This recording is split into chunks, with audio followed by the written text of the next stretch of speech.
Assalamualaikum warahmatullahi wabarakatuh. Berjumpa lagi di Gembak Wareng Channel. Tentunya channel seputar dunia perpuyuhan. Oke, pada kesempatan video kali ini saya akan membahas tentang kekurangan dan kelebihan menggunakan pakan alternatif. Pada video-video sebelumnya saya belum pernah membahas kekurangan dan kelebihan menggunakan pakan alternatif. Jadi di video saya sebelumnya saya hanya menjelaskan bagaimana cara pembuatan dan bahan-bahan yang dibutuhkan untuk membuat pakan puyuh alternatif. Nah, pada kesempatan video kali ini saya akan membahas kekurangan dan kelebihan menggunakan pakan alternatif. Nah, sebelum melanjutkan pembahasan kali ini, buat teman-teman yang lagi bergabung jangan lupa untuk like, share, dan subscribe, dan jangan lupa untuk nyalakan tombol loncengnya agar teman-teman tidak ketinggalan informasi terbaru dari channel kami.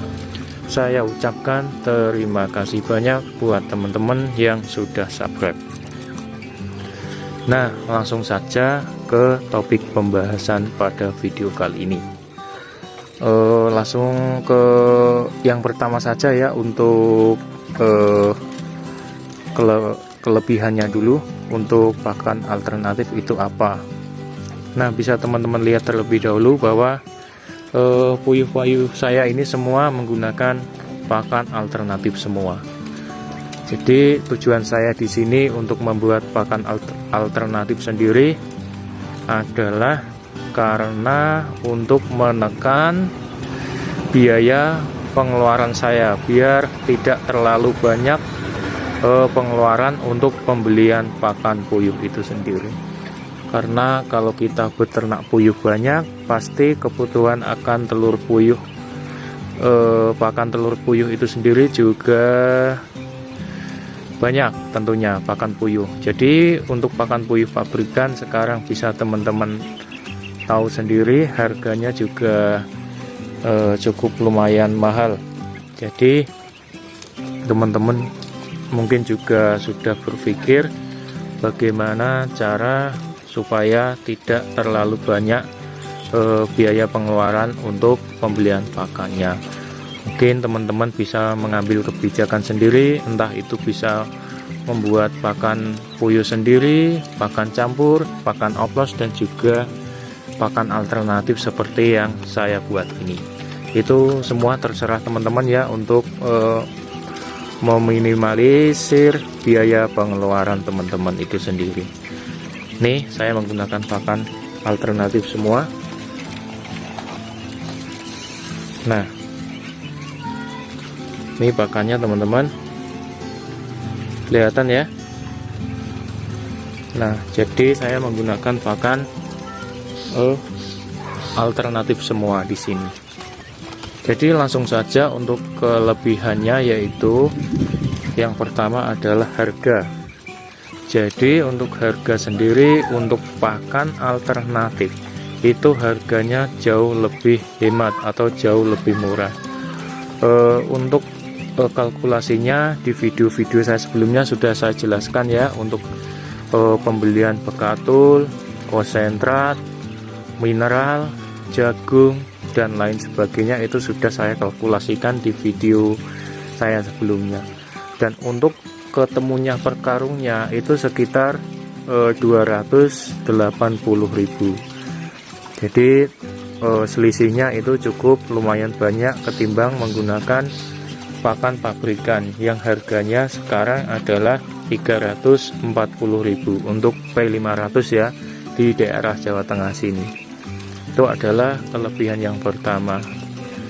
Untuk kelebihan berikutnya yaitu untuk produksi telur puyuh sendiri itu juga cukup lumayan bagus. Biarpun kita membuat pakan alternatif, tapi untuk produksinya juga tidak diragukan. Jadi produksinya itu masih di angka 80% ke atas. Jadi cukup lumayan bagus. kita masih mendapatkan untung ketika puyuh masih berproduksi 80% ke atas. Seperti itu teman-teman, itu adalah keuntungan yang kedua. Dan untuk yang selanjutnya, selain produksi telur puyuhnya itu besar-besar, dan ternyata untuk kualitas dari cangkangnya ini juga cukup lumayan bagus, dan tebal-tebal ini. Nah, itu adalah keuntungan yang ketiga. Untuk keuntungan yang keempat adalah bahan yang kita butuhkan untuk membuat pakan alternatif itu sangat mudah kita temukan atau sangat mudah kita jumpai di daerah kita masing-masing, seperti jagung, bekatul, konsentrat, dan mineral. Itu semua mudah kita temukan. Jadi untuk bahan baku pembuatan pakan alternatif itu sangat mudah. Nah, itu untuk kelebihan. Dan sekarang saya akan membahas untuk kekurangannya.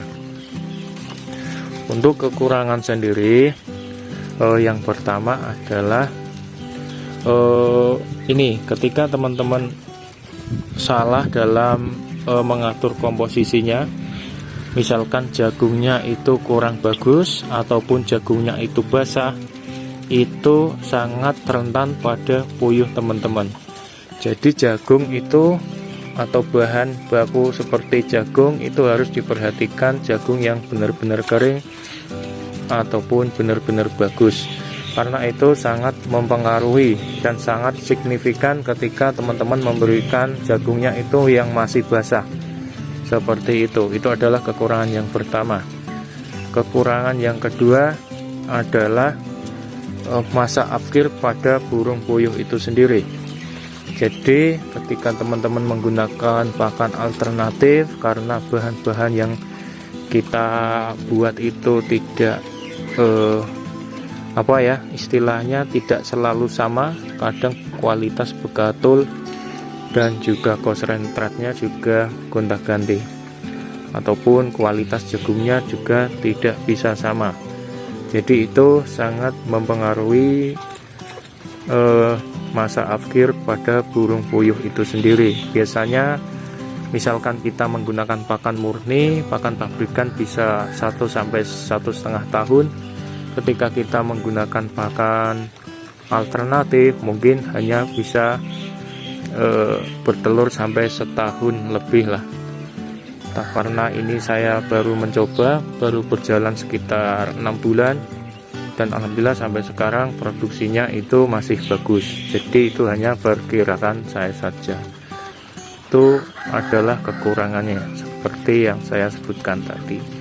Jadi mungkin teman-teman bisa mempertimbangkan ataukah bagaimana untuk memilih kebijakan, memilih pakan alternatif atau masih menggunakan pakan pabrikan. Jadi saya jelaskan semua kekurangan dan kelebihan menggunakan pakan alternatif. Sekian dulu video dari saya, semoga bermanfaat buat teman-teman semua. Assalamualaikum warahmatullahi wabarakatuh.